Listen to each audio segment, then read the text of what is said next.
On his birthday night, she finally returned. The desert wind moved softly across the palace courtyard, carrying with it the scent of night jasmine and the echo of memories he had spent years trying to bury. It was Sheikh Rayyan's birthday.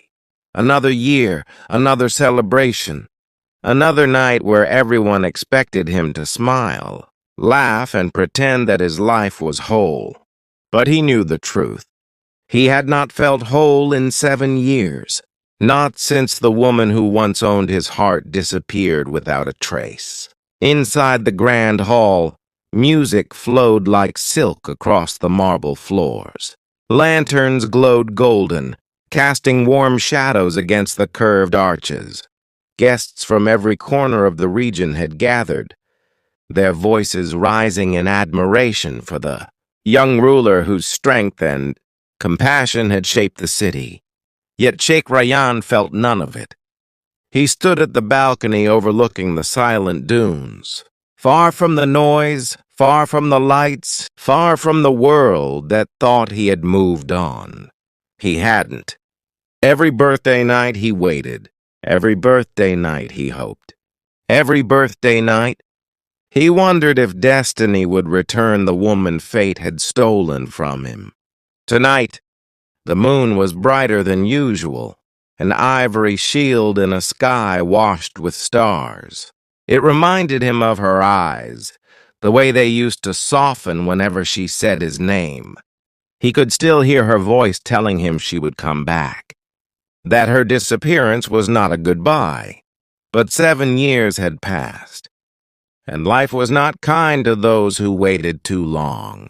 Just as he lowered his head, preparing to return to the celebration, he felt a shift in the air, a strange stillness, a tug at the edge of his soul, faint but unmistakable. His heartbeat faltered. Then came footsteps, soft, familiar, almost impossible. He turned slowly, afraid that if he moved too quickly, the moment would dissolve like mist. The shadows shifted. A figure stepped into the moonlight. His breath caught. Her, Nayla, the woman who left without warning, the woman he loved more fiercely than truth, more deeply than reason, the woman whose absence had carved scars into his, nights and hollow spaces into his days. She stood a few feet away, her silhouette delicate yet strong, wrapped in an ivory shawl that fluttered in the breeze. Time had touched her, but only enough to make her presence ache with maturity and grace. Her eyes, still the same gentle storm of brown and gold, lifted to meet his.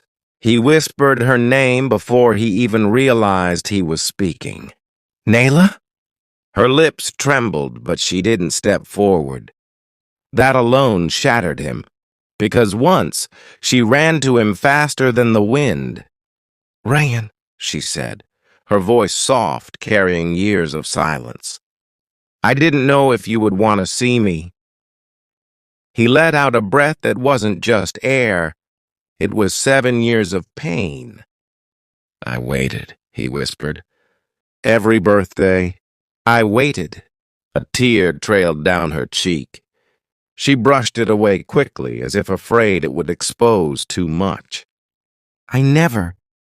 For a moment, the world froze around him. The music from the hall dimmed, the wind quieted, and even the moon seemed to pause in the sky. Rayyan stared at her, searching her eyes for meaning, for explanation, for the truth he had begged the universe to reveal for years. You didn't come back alone, he repeated, barely able to form the words. Nayla swallowed, her hands trembling slightly where she clutched her shawl. Not here, she whispered. I can't say it here. Too many ears, too many shadows. He stepped closer, his voice dropping. Nayla, after 7 years, you appear on my birthday and say something like that? You owe me the truth. Pain flickered across her face. I know, and you'll have it. But please, take me somewhere private, somewhere safe. There was desperation in her tone, real, raw desperation. And despite everything, despite the heartbreak and confusion, Rayan's instincts still moved toward her. He looked at her the way a man looks at a ghost he never learned to forget. "Come," he said quietly. He led her through the palace corridors, down a path only he used, his private garden, a sanctuary shielded from the world by walls of white stone and draping vines. Lanterns glowed softly along the walkway, their light reflecting in the still pool at the garden's center. When they arrived, she hesitated by the fountain, breathing deeply, as if gathering pieces of herself she had long lost. He couldn't wait any longer. "Nayla," he said, turning her toward him. "Tell me, what happened to you? Why did you leave? And what do you mean you're not alone?" She closed her eyes and her voice broke. "Rayan, I never left you by choice. I was taken." His heart stopped. "Taken?" His voice sharpened. "By who?" "A group I can't name," she whispered. "Not yet. People who wanted something from your family, something powerful, something dangerous. They used me as leverage." Rayan's blood ran cold. "Why didn't you ever send a message? A sign? Anything?" "I tried," she said, tears slipping free. "But they watched me, controlled me. Every move I made was monitored. I didn't know if reaching out would hurt you, or worse." He clenched his fists. "For 7 years? You suffered alone for 7 years?" She shook her head, slowly, painfully. "Not alone. That's what I meant, Rayan. I didn't come back alone." Rayan's breath tightened. His mind raced through possibilities, none of them making sense. "Who is with you?"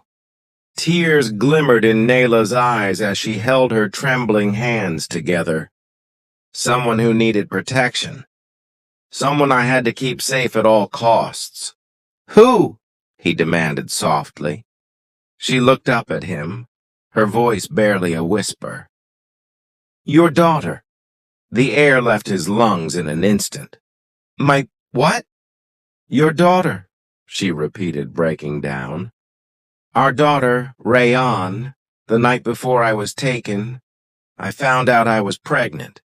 I never had a chance to tell you. They discovered it before I could. And after that,